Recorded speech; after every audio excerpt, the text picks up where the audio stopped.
नमस्कार, मैं हूं रंजीत झा। सीएम पद की शपथ लेते ही चंद्रबाबू नायडू ने पीएम मोदी से अपना बदला ले लिया है। जी हां, मंत्रिमंडल का बदला ले लिया है चंद्रबाबू नायडू ने। अब आप सोचेंगे कि यह कैसे हो पाया। 16 सांसदों वाली टीडीपी, जिसे महज मोदी जी ने एक केंद्रीय कैबिनेट दिया और एक एमओएस देकर उन्हें लॉलीपॉप या झुनझुना थमाकर कहा कि बस आपकी भूमिका इतनी ही है, तो चंद्रबाबू नायडू भी सही मौके का इंतजार कर रहे थे। और जैसे ही उन्होंने मुख्यमंत्री पद की शपथ ली है, उन्होंने भी मोदी जी को जोरदार झटका दे दिया है और मंत्रिमंडल का हिसाब भी बराबर कर दिया है। कैसे क्या हुआ है वो पूरा गुना गणित अभी हम आपको बताने जा रहे हैं, लेकिन गौर यहां पर यह करना है कि इस पूरे घटनाक्रम के बीच नरेंद्र मोदी नर्वस हो गए। जी हां, नरेंद्र मोदी नर्वस हो गए और यह नर्वसनेस लेकर वो सीधे ओडिशा भी पहुंचे, जहां उनसे भारी गलती भी हो गई और कैमरे में उनकी यह गलती कैद भी हो गई है। तो अब पूरी रिपोर्ट आप जानना चाहेंगे कि कैसे चंद्रबाबू नायडू ने नरेंद्र मोदी से हिसाब बराबर किया है और क्यों नरेंद्र मोदी उहापोह के स्थिति में पहुंच गए। शपथ ग्रहण समारोह में गले लगाने वाले मोदी जी नायडू के किस पोजीशन से एकदम से टेंशन में हैं, तो इसके लिए आपको आज के घटनाक्रम को और चंद्रबाबू नायडू के कुछ घोषणाओं को ध्यान में रखना होगा, जो बीजेपी से साफ मेल नहीं खाते, बीजेपी के एजेंडे के साफ उलट हैं। और झटका मंत्रिमंडल वाला वो भी समझिए। तो सबसे पहले अपने स्क्रीन पर आप देखिए, चंद्रबाबू नायडू चौथी बार आंध्र प्रदेश के सीएम बने। पवन कल्याण डिप्टी सीएम, टीडीपी से 20, जनसेना से 3 और भाजपा से 1 मंत्री ने शपथ ली। यहां पर कुछ आपको समझ में आई चीजें, यहां गौर कीजिएगा। भाजपा से 1 मंत्री ने शपथ ली है, वो भी स्टेट कैबिनेट में, जहां बीजेपी की गुंजाइश बढ़ सकती थी। टीडीपी के भक्त बने फिर रहे भाजपाई इस वक्त वो सोच रहे होंगे कि उन्हें एक ही मंत्री पद क्यों दिया गया। अब इसका हिसाब यह है कि 16 सांसद टीडीपी के थे। एनडीए के सबसे महत्वपूर्ण पार्टनर और सबसे ताकतवर पार्टनर, जो नरेंद्र मोदी को प्रधानमंत्री बनाए रखने में 5 साल तक अहम भूमिका निभा सकता है, उस पार्टनर को झुनझुना थमाने का काम यहां मोदी जी ने किया।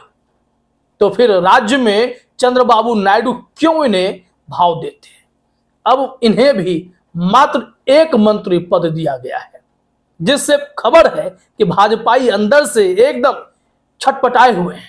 मिर्ची लग रही है कि चंद्रबाबू नायडू के इशारे पर आंध्र प्रदेश में बीजेपी को घुटने टेकने पड़ रहे हैं, एक बार नहीं बार बार। चुनाव के बाद भी, चुनाव से पहले भी। चुनाव से पहले क्या मामला है वो तो हम आपको बताने जा रहे हैं, लेकिन उससे पहले जरा आपको गौर करना पड़ेगा। एक ग्राफिक्स देखिए। इस वक्त आंध्र प्रदेश में जब विधानसभा चुनाव लोकसभा के साथ साथ ही हुए, तो आंकड़े क्या आए, नंबर गेम क्या था, जरा देखिए। टीडीपी को 135 सीटें मिली हैं, जनसेना पार्टी को 21 सीटें मिली हैं, भाजपा को 8 सीटें मिली हैं, वाईएसआरसीपी तो चलिए ऑपोजिशन में है, 11 सीटें मिली हैं। कांग्रेस के लिए यहां पर बहुत ही निराशाजनक स्थिति रही। लेकिन बात हो रही है एनडीए गठबंधन आंध्र प्रदेश की। यहां पर भाजपा की पोजीशन 8 सीटों की है, 8 सीटों की, जो बीजेपी केंद्र में जीतन राम मांझी को 1 सीट मिलने पर केंद्रीय कैबिनेट ऑफर कर रही थी और 16 सीटों वाली टीडीपी को बस एक केंद्रीय कैबिनेट ऑफर कर रही थी, फुल कैबिनेट जिसे कहते हैं, और बाकी एक एमओएस देकर झुनझुना थमाया गया था। वहीं से यह चंद्रबाबू नायडू को बातें खटक गई कि भाई चलिए, हमारे 16 थे तो इन्होंने हमें 2 दिए, उसमें से भी मुख्य रूप वाला 1 ही, तो हम क्यों इन्हें यहां आंध्र प्रदेश में भाव दें। नहीं दिया ना भाव। 8 विधायक हैं इनके, बीजेपी वालों के, 1 मंत्री पद मिला है। और इससे नरेंद्र मोदी खो गए ख्यालों में कि भाई हमारे लिए तो कुछ अच्छा हो नहीं रहा है। इनके साथ गठबंधन में तो हैं, लेकिन आंध्र प्रदेश में टीडीपी की शर्तों पर जीना पड़ेगा। और चंद्रबाबू नायडू इसी बदले का फिलहाल इंतजार कर रहे थे। और यह एक ट्रेलर है, यह एक ट्रेलर है। आने वाले समय में आप देखेंगे कि चंद्रबाबू नायडू केंद्र में भी परेशान करेंगे जब स्पीकर का फैसला होगा और मोदी जी फिर से अपने चहेते ओम बिरला या फिर बीजेपी के किसी बड़े नेता को स्पीकर पद भी ऑफर कर देंगे। चंद्रबाबू नायडू और नीतीश कुमार की पार्टी के लिए यहां भी झुनझुना ही तैयार होगा। तब निश्चित तौर पर चंद्रबाबू नायडू अपनी अगली चाल चलेंगे, अपना पत्ता खोलेंगे कि वो आगे क्या करने वाले हैं। अब राज्य में बीजेपी की परेशानी क्या है, आंध्र प्रदेश में परेशानी क्या है, साथ ही साथ जब वो इतनी टेंशन लेकर ओडिशा पहुंचे तो वहां उनके साथ क्या हुआ। एक माझी जी वहां भी ढूंढ निकाले हैं मोदी जी, और उन्हें वहां मुख्यमंत्री पद की शपथ भी दिलाई गई। खैर, बात जरा मोदी जी को टेंशन देने वाले मुद्दों की, जो सीधे सीधे चंद्रबाबू नायडू के द्वारा तैयार किए गए मुद्दे हैं और वो नरेंद्र मोदी को दिन रात खटक रहे हैं। वो है, चंद्रबाबू नायडू ने चुनाव के दौरान कुछ घोषणाएं की थी जो बीजेपी के एजेंडे के खिलाफ है। नरेंद्र मोदी चुनावी रैलियों में मुसलमानों पर खूब फबतियां कसते नजर आए थे, मुसलमानों के खिलाफ जहर उगलते भी नजर आए थे। उन्होंने तो यहां तक कहा था कि मुस्लिम आरक्षण जो है हम तो होने ही नहीं देंगे, SC ST OBC कोटा हम मुसलमानों के हक में नहीं जाने देंगे, हमारे रहते ऐसा संभव ही नहीं है, उन्होंने कहा था। तो इस पर एक करारा जवाब टीडीपी की तरफ से आया था। टीडीपी में चंद्रबाबू नायडू के जो बेटे हैं नारा लोकेश, उन्होंने क्या कहा था, हेडलाइन देखिए, एनडीटीवी की रिपोर्ट है। सामाजिक न्याय तुष्टिकरण नहीं, मुसलमानों को आरक्षण के मुद्दे पर बीजेपी की प्रमुख सहयोगी पार्टी। ये टीडीपी का बयान है कि भाई हम सामाजिक न्याय दे रहे हैं, कोई तुष्टिकरण नहीं कर रहे। और फिर बारी आती है मैनिफेस्टो की, और इस मैनिफेस्टो के होने के बावजूद भी बीजेपी चंद्रबाबू नायडू के चरणों में पड़ी रही।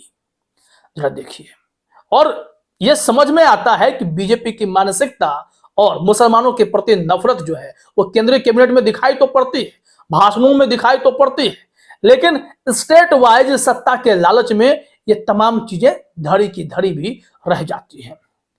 यहां अक्षित सिंह हैं, इन्होंने टीडीपी के मैनिफेस्टो को शेयर किया है। वो मैनिफेस्टो, सबसे बड़ी बात है कि न्यूज 24 वाले माहौल क्या है कि राजीव बाबू पत्रकार हैं, उन्होंने ही शेयर करते हुए इस खबर को सबके सामने लाया भी था।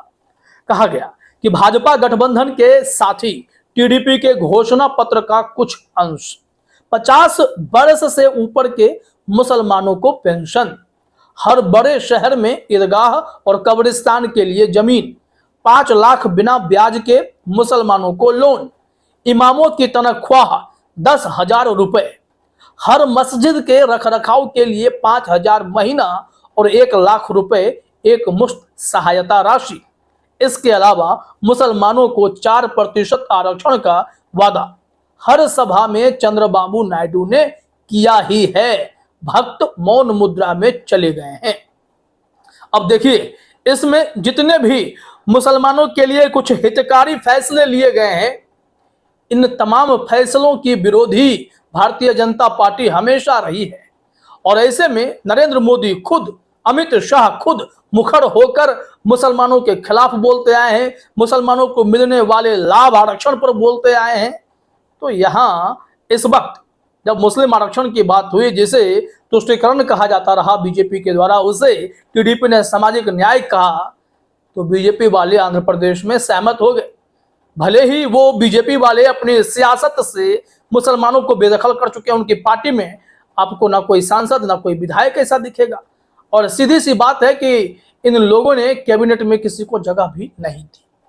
और यहां गौर करने वाली बात यह है कि चंद्रबाबू नायडू बहुत ही चालाकी से आंध्र प्रदेश में बीजेपी को घुटने के बल ला दिए हैं। अपने मैनिफेस्टो को ऊपर रखकर वो चुनाव भी जीते और उस मैनिफेस्टो को बीजेपी के साथ रहते लागू भी करेंगे।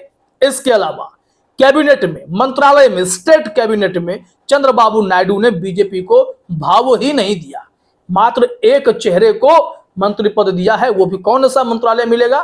ठीक वैसा ही ट्रीटमेंट जैसा कि केंद्रीय मंत्रिमंडल में नरेंद्र मोदी ने टीडीपी के बॉस चंद्रबाबू नायडू के साथी सांसदों पर की है। मतलब यह स्थिति हो गई है कि चंद्रबाबू नायडू सही मौके की तलाश में है। मोदी जी इस बात को भांप गए, ख्यालों में खो गए, नर्वस हो गए कि यह तो हमारे साथ धोखा है, फिर भी हम यहां आकर तालियां बजा रहे हैं। फिर नरेंद्र मोदी जब शाम को ओडिशा पहुंचे तो वहां उनके लिए और फजीहत वाली स्थिति हो गई। जब राष्ट्रीय गान के लिए लोग खड़े हुए तो मोदी जी खड़े हो गए, और जैसे ही राष्ट्रीय गान समाप्त हुआ उसके बाद वो सीधे सीधे कुर्सी पर बैठ गए। लेकिन गौर कीजिएगा, विजुअल में आप देखिए कि यहाँ नवीन पटनायक बाबू खड़े हैं, क्योंकि उस वक्त ओडिशा में ओडिशा का स्टेट एंथम बज रहा था, स्टेट सॉन्ग बज रहा था, और उस सम्मान में भी लोग वहां खड़े होते हैं। यूं तो नरेंद्र मोदी जब जिस राज्य के जिस जिले में जाते हैं वहां के स्थानीय भाषा में 2 लाइन 3 लाइन जरूर बोलते हैं। यहां ऐसे ख्यालों में खोए थे, पूरा सेंस लगता है कहीं और काम कर रहा था। और फिर हुआ क्या, नरेंद्र मोदी जी उस स्टेट सॉन्ग के दौरान बैठे रह गए। फिर किसी ने कहा, साहब अभी बैठने का समय आया नहीं है। वो चौंक जाते हैं, वो फिर हड़बड़ाहट में खड़े भी होते हैं। और इस वक्त खड़े बहुत हो रहे हैं मोदी जी। जो भी उनके समकक्ष नेता आ रहे हैं, उठकर खुद अमित शाह से भी ज्यादा खड़े हो रहे हैं और हाथ मिला रहे हैं, उनके साथ ग्रीटिंग्स ऐसे कर रहे हैं जैसे कि मानो मोदी जी एकदम बदल गए। यह तो देश की जनता की ताकत है कि मोदी जी को झुका डाली है, उनकी पार्टी को कमजोर कर रखी है, जिसके चलते मोदी जी को अब बार बार कुर्सी से उठना पड़ता है। लेकिन यह कुर्सी कब तक रहेगी, यह भी देखने वाली बात है। नर्वसनेस का आलम आपने देखा ओडिशा में है। मोदी जी ख्यालों में है कि चंद्रबाबू नायडू आज नहीं तो कल इनके सत्ता में छेद जरूर करेंगे। तो इंतजार कीजिए कि वो समय कब आएगा। फिलहाल इस वीडियो में इतना ही। आप सभी का हमसे जुड़ने के लिए बहुत बहुत धन्यवाद।